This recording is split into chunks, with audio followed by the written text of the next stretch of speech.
लेते हैं अगली खबर का। अगली खबर महाराष्ट्र से आ रही है। दक्षिण भारतीय राज्यों के बाद अब महाराष्ट्र में भाषा विवाद एक बड़ा मुद्दा बनता जा रहा है। महाराष्ट्र में हिंदी को लेकर आए दिन किसी न किसी तरह का विवाद होता रहता है। अब मराठी बनाम हिंदी विवाद सियासी रंग लेता जा रहा है और राजनीतिक हलचल भी अब तेज हो गई है। आखिरकार हुआ क्या है?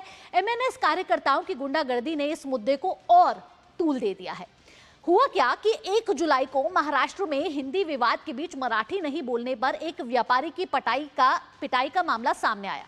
राज ठाकरे की अगुवाई वाली महाराष्ट्र नवनिर्माण सेना यानी कि मनसे के कार्यकर्ताओं पर व्यापारी की पिटाई करने का आरोप है। हुआ क्या कि 1 जुलाई को मीरा रोड के व्यापारी को मराठी ना बोलने पर थप्पड़ पे थप्पड़ मारने वाला वीडियो लगातार इस समय सोशल मीडिया पर वायरल हो रहा है।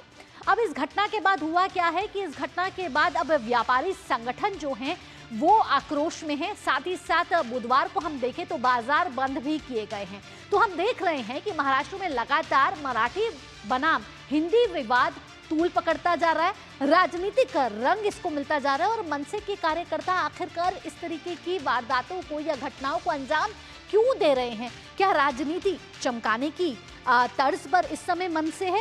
ये देखना होगा। लेकिन ग्राफिक्स के जरिए आपको बताते हैं कि आखिरकार गुंडागर्दी से क्या मनसे की राजनीति चमक सकती है। आइए ग्राफिक्स का रुख करें तो मुंबई के मीरा रोड इलाके में भाषा के नाम पर ये हमला किया गया। 1 जुलाई को ये हमला हुआ है। सुर्खियों में दुकानदार को पीटने का ये मामला सामने आया। आप देख रहे हैं ये वीडियो के जरिए, जो वीडियो लगातार वायरल हो रहा है। यहाँ एक दुकानदार के पास कुछ लोग आते हैं। अब जो दुकानदार है वो उनसे बात हिंदी में करता है। हिंदी में बात करने पर उनको होती है आपत्ति। इस आपत्ति के बाद जो ये आर्ग्यूमेंट है वो बढ़ता जाता है और कार्यकर्ता जो हैं, जो कहा जा रहा है कि मनसे के कार्यकर्ता हैं, वो इस दुकानदार को पीटते हैं। जिसके बाद अब व्यापारी संगठन एकजुट हो गए हैं और एकजुट होने के बाद ये मामला तूल पकड़ रहा है। एमएनएस वर्सेस बीजेपी के बीच लगातार कई बयान सामने आ रहे हैं और अब तक हम आपको बता दें कि कम गंभीर धाराओं में केस दर्ज है। वीडियो आप देख रहे हैं कि किस तरीके से थप्पड़ पे थप्पड़ मारे जा रहे हैं। इस व्यापारी को गैर मराठी ये व्यापारी है, हिंदी में ये बात कर रहा है। इस पर इन कार्यकर्ताओं को आपत्ति होती है। पीड़ित ने लगाई है अब इंसाफ की गुहार और दोषियों के खिलाफ कड़ी कार्रवाई की मांग व्यापारी संगठन वहां कर रहे हैं। और इस मीरा रोड पर बुधवार को बाजार बंद भी किया गया है। तो हम देख रहे हैं कि किस तरीके से पहले भी ये भाषा विवाद लगातार चलता आ रहा है। हम देख रहे हैं कि दक्षिण भारत में इससे पहले भाषा विवाद पर लगातार आक्रोश जारी रहा। अब ये महाराष्ट्र में हम देख रहे हैं कि मराठी बनाम हिंदी विवाद शुरू हो गया और अब जो ये 1 जुलाई का वीडियो है उसने राजनीतिक रंग जो है वो पकड़ लिया है। हम देख रहे हैं कि लगातार बयानों के बाढ़ चल रहे हैं दोनों तरफ से। अब हम आगे बढ़ते हैं, बताते हैं कि आपको एमएनएस की हताशा। क्या एमएनएस इस समय हताश है? क्यों हताश है? क्यों? क्योंकि जो पिछले इलेक्शन रिजल्ट्स हैं उसमें उसको एक बड़ी हताशा मिली थी। घटती राजनीतिक जमीन को फिर जिंदा करने की कोशिश में है इस समय एमएनएस। चाहती है कि जिस तरीके से उसने इतने उम्मीदवारों को खड़ा किया था इलेक्शंस में, जिस तरीके से उसको बुरी तरीके की हार मिली, 125 उम्मीदवार खड़े करे थे, एक भी जीत नहीं मिल पाई। इलेक्शन कमीशन ने पार्टी की मान्यता की बात करे जाए तो उस चुनाव चिन्ह छिन सकता है। अब राजनीतिक जमीन हासिल करने के लिए भाषा विवाद को हवा मिल रही है, तूल मिल रही है। क्या इस वजह से तूल दे रही है मैंने ये देखना होगा। 2024 की चुनाव की बात कर ली जाए तो करारी हार का सामना करना पड़ा था। शून्य यानी कि कोई भी खाता खोल नहीं पाई थी एमएनएस। तो हम देख रहे हैं कि किस तरीके से एमएनएस जा रही है कि राजनीति में उसकी पार्टी चमके। तो क्या वो ऐसे हथकंडे अपना रही है? क्योंकि आरोप तो यही लग रहा है कि एमएनएस कार्यकर्ताओं ने जिस तरीके से मराठी ना बोलने पर व्यापारी को थप्पड़ पर थप्पड़ जड़ दिए। अब आगे बढ़ते हुए बात कर लेते हैं कि महाराष्ट्र सरकार की इस पर क्या प्रतिक्रिया आ रही है। महाराष्ट्र सरकार ने एमएनएस कार्यकर्ताओं की इस हरकत की कड़ी निंदा की है।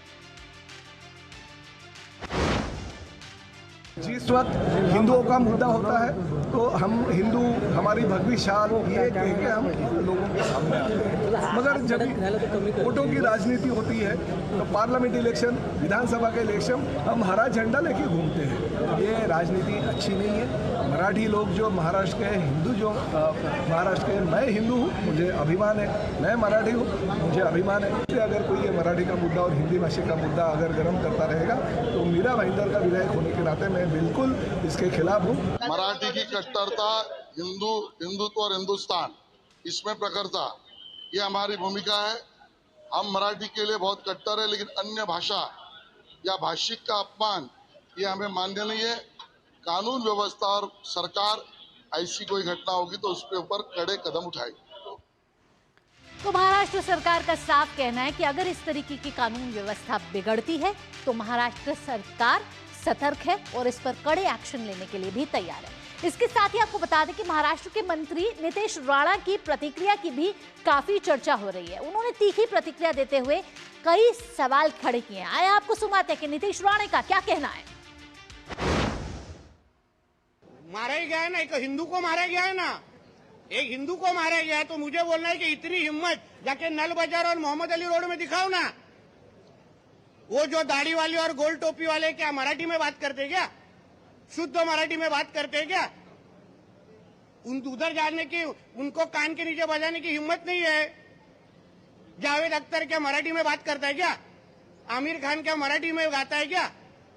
उधर उसके मुंह से मराठी निकालने की हिम्मत नहीं है। ये गरीब हिंदू को क्यों मारने की हिम्मत कर रहे हो? ये सरकार हिंदू ने बिठाई है, हिंदुत्व विचार की सरकार है, इसलिए इस तरह की कोई भी अगर कोई हिम्मत करेगा तो हमारी सरकार भी तीसरी आंख खोलेगी, इतना मैं कहना चाहता हूँ। तो तीखी प्रतिक्रिया दी है इस समय नितेश राणा ने। साथ ही साथ आपको बता दें कि शिवसेना प्रवक्ता संजय निरुपम ने भी एमएनएस पर निशाना साधा है। क्या कह रहे हैं संजय निरुपम, आइए आपको सुनवाते हैं। देखिए, जो लोग आज हिंदी भाषा का विरोध कर रहे हैं या मराठी भाषा के लिए बहुत जोर शोर से बोल रहे हैं, उसके पीछे सिर्फ और सिर्फ राजनीतिक कारण। महानगर पालिका के चुनाव, दोनों पार्टियां, दोनों ठाकरे की जो पार्टियां हैं वो पार्टियां पूरी तरह से सिमट गई हैं। मराठी लोगों में, हिंदू लोगों में उनका विश्वास खत्म हो गया है और ऐसे में उन पार्टियों को अपनी ये खोई हुई जमीन ढूंढनी, और खोई जमीन ढूंढने के लिए ये मराठी का मुद्दा लेकर सामने आए हैं। एक बार महानगर पालिका चुनाव खत्म हो जाएगा, उसके बाद ये मुद्दा भी खत्म हो जाएगा। और हमारे संवाददाता इस समय शिशिर हमारे साथ जुड़ गए हैं ज्यादा जानकारी के साथ। शिशिर का रुख कर लेते हैं। शिशिर, यहाँ मैं आपसे पूछना चाहूंगी, जिस तरीके से 1 जुलाई की घटना के बाद राजनीतिक हलचल तेज हो गई है, सियासी रंग चढ़ चुका है अब इस मामले पे, मराठी वर्सेस हिंदी विवाद लगातार तूल पकड़ता जा रहा है। हमने सुना अभी कई नेताओं की प्रतिक्रिया भी सुनी, हम सुन रहे हैं। क्या इसका मुख्य मंशा, जिस तरीके से एमएनएस कार्यकर्ताओं पर आरोप है, क्या इस मंशा को राजनीतिक कारण ही बताया जाए? क्या कहा जाए कि बीएमसी चुनाव पास है, इस वजह से मराठी मुद्दा लगातार तूल पकड़ता हुआ नजर आ रहा है? बिल्कुल, देखिए हरी भावना, अगर इस पूरे मुद्दे को देखें तो इस मुद्दे से पहले एक बात महाराष्ट्र में उठी थी, वो थी भाषा विवाद पर। भाषा विवाद पर किस प्रकार से मराठी जो है प्राथमिक भाषा है और उसके बाद हिंदी थोपे जाने की बात जो है यहाँ पर मनसे द्वारा उठाई गई थी। हालांकि इस बार अगर देखा जाए तो कई सारे मुद्दे जो है भाषा को लेकर और कई सारे आंदोलन इससे पहले मनसे ने किए थे और इसी तरीके से आक्रामक आंदोलन भी किया था। ये कोई पहला वाकया इस वक्त नहीं हुआ है। इससे पहले भी कई बार इसी प्रकार से जो मनसे के नेता थे उनके द्वारा जो है जो गैर मराठी है उनके ऊपर हाथ उठाए गए हैं और इस बार भी हमने वही स्टाइल देखा। लेकिन अब सवाल उठ रहा है कि हालांकि अब क्यों किया जा रहा है। हालांकि इसके बारे में जितने भी राजनीतिक बयान हम नेताओं की तरफ से सुने हैं उन्होंने स्पष्ट कहा है कि आने वाले समय में महाराष्ट्र में होने वाली है महानगर पालिका, नगर पालिका के चुनाव और ऐसे में कहीं ना कहीं इस प्रकार से मुद्दे उठाकर लोगों में रहना, खासतौर पर मराठी मानुष के मन में कहीं ना कहीं अपने लिए जगह बनाना, क्या ये प्रयास हो सकता है मनसे का? ये सबसे बड़े सवाल जो है इस वक्त खड़ा हो रहा है, जो कि कई विपक्षी नेताओं के जो लोग हैं वो भी कह रहे हैं। अपने बाइट में हमने सुना तो ये सबसे प्रमुख मुद्दा। दूसरी महत्वपूर्ण बात इसमें यह भी है कि जब ये वाकया हुआ उसके बाद किस प्रकार से जो है वो एक्शन लिया गया। हालांकि इसमें अगर देखा जाए तो राज्य सरकार ने तरफ से अपने तौर से स्पष्ट कर दिया है कि इस पर कोई कोताही नहीं बरती जाएगी, कानून के मुताबिक जो कार्रवाई है वो की जाएगी। लेकिन अब सवाल ये भी उठता है कि किस प्रकार से इन लोगों के खिलाफ कार्रवाई की जाती है, क्योंकि सरकार ने जो है खासतौर पर जो पुलिस प्रशासन ने जो है यहाँ पर मामला दर्ज किया है अज्ञात व्यक्तियों के खिलाफ। लेकिन हम जिस प्रकार से देख रहे हैं कि अज्ञात व्यक्ति जो है उस वीडियो में भी दिखाई दे रहे हैं, तो क्या सरकार जल्द से जल्द उन पर भी कार्रवाई करेगी, यह दूसरा सबसे बड़ा सवाल यहाँ पर है। और तीसरी बात, यहाँ पे अपने राजनीतिक रंग देने की बात की तो हर पार्टी जो है इस मसले को अलग ढंग से देख रही है। हमने अभी नीतीश राणे का बयान सुना। नीतीश राणे ने इस पूरे अगर देखा जाए पूरे विवाद को जो है हिंदू बनाम जो है बाकी धर्म से जुड़ा हुआ है। उन्होंने कुछ सवाल भी उठाया कि कुछ धर्मों के कुछ लोग हैं, क्या वो मराठी मुंबई में बोलते हैं नहीं, और अगर नहीं बोलते तो वन से उन पर क्यों नहीं आक्रामक हो जाती है।